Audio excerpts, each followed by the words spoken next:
This is my story. This is my song, praising my Savior all the day long. Thank you very much, and I'd like to welcome our speaker, Ms. Martha.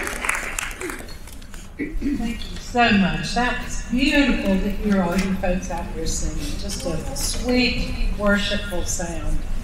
Enjoyed that. Our speaker today, Martha Helms. How many of you know Martha? How many of you have Martha as your teaching leader for BSF? How many of you have been in a Bible study that Martha has led? How many of you have heard Martha's own story from her perspective? Nobody. Now, you bridge friends, you may disagree with that, but I am not used to it. Today I want to talk to you about the fact, the very real fact, that God is faithful. He has been so faithful to me, to my family, to all of my family, that it sometimes just makes me want to cry, though I don't cry much anymore. It bothers my husband when I cry. But all through the Bible, we hear about the fact that God is faithful. Who knows what chapter in the Bible is the faith chapter? It's in Hebrews. Hebrews 11. I'm seeing hands. Yes, it's Hebrews 11. And this whole chapter is about faith. We're given a definition of faith, and faith involves hope and certainty. I think it's the certainty that sometimes gets us, but our having faith involves hope and certainty. And then all these people are listed. It says, by faith, Isaac, by faith, Noah, by faith, Abel. Over and over and over again, it's by faith. God is faithful. And as we see his faithfulness we see it over and over and over and over too, our faith grows within us. Sometimes we forget about the past and we don't even think about it.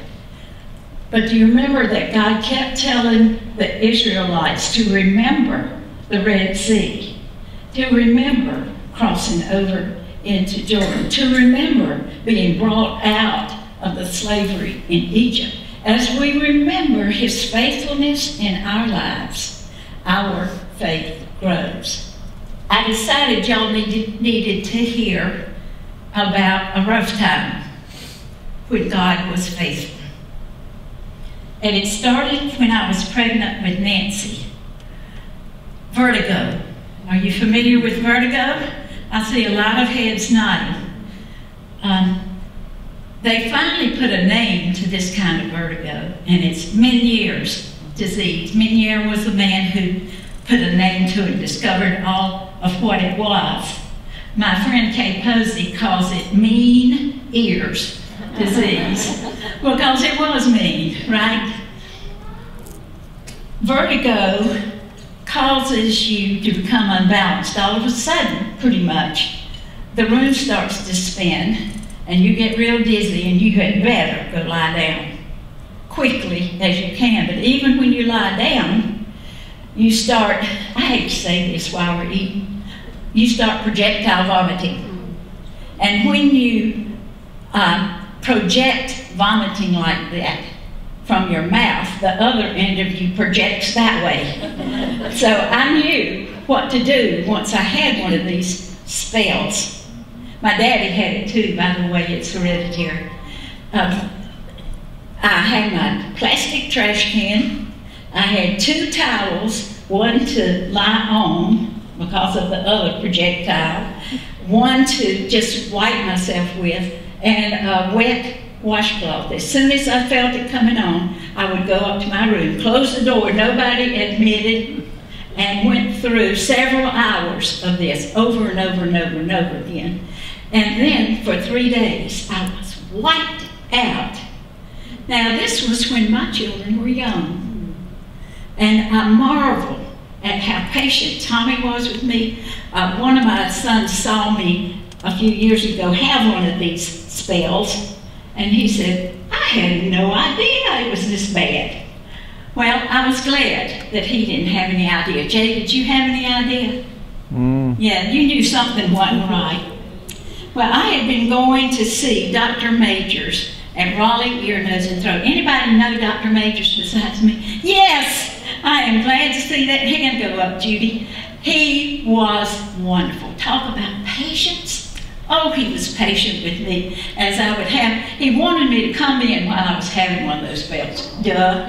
No way could we go then. But he knew it was Meniere's disease. And I went on some medications. As time went on, they actually, well, what happens is the fluid in your inner ear, which controls your balance, that fluid thickens up and cannot get out of the little hole it's supposed to escape from when too much of it gets in there. Well, mine would thicken up. They gave me 2 punctures of the round window. If y'all don't know what the round window is in the inner ear, go home and get it on the internet. But they punched a hole in it just like a child got tubes in their ears, in the, what's that thing, eardrum. Well, they punched holes in my round window, and it worked once. The second time, it did not. And the spells got worse and more frequent and more frequent. It's called chronic Meniere's, and more frequent. Tommy and I finally said, we've got to do something about this. See, we knew that the next step was my going to California by myself for a month, having been operated on out there for Meniere's disease. And what they did, your hearing nerve and your balance nerve are wound together, just like this. So if they remove the balance nerve, they take the hearing nerve as well. So I'm deaf on my left side. But we decided we had to do that. It was just getting too bad. I mean, sometimes twice a week I would do that. I went in and I had a sheet of paper. I was organized. And I told Dr. Majors all the things how this was complicating my life. And he listened like he always did. He was such a lovely man. My hair gets in the way. I have on this ear, I have a headband, I have a hearing aid, and I have my glasses, and now I'm supposed to keep this thing. I will hold it for a little while. But he listened to me, and he said, well, Miss Helms, I was thinking about you when I saw your name on the list that you were going to be here today, and I think I have an answer for you. I was just stunned. He said, a man has moved to Raleigh last week named Dr. McElhaney, and he does this same surgery here in Raleigh. Well, talk about a light. That whole room, tiny little examination room, filled with that glorious golden light, and I knew God was with us. I knew he was with me. He has been so faithful, and he is faithful through the rough times. I want you to know, he is faithful. You can't see it at the time. It took 20 years from the first time I had one of those spells for me to get that surgery. And we went through a lot of things during that time. But the interesting thing was our faith grew stronger and stronger and stronger. I think mine grew more than yours, didn't it? Yeah. But God is so wonderful. And he is so faithful through the hard times. Right, Robin? Yes. I happen to be I read the funny papers. And I work the crossword puzzle and try to do the jumble, and I do the Sudoku. But I glanced down at this under the crypto quote yesterday. It's written by a man named Edwin Markham, who was a poet back in the late 1800s. He'd written a number of things. If you're interested in that kind of thing, look him up. His name is Edwin Mark Helms. And he wrote this statement while I was writing my talk to you. Defeat may serve as well as victory to shake the soul and to let the glory out.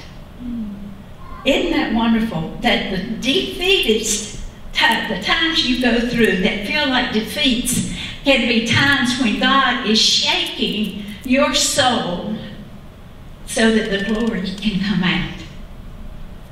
That is such a sweet idea of who God is. He is faithful. And our faith grows through those times of shaking. But we need to recognize it as such. Are there times in your life when you can recognize God's faithfulness to you? And has it strengthened your faith in Him? Or has it made you angry? Or has it made you bitter? Or have you fought it because this is happening to you? We have to grow. It's easier when it's a good time.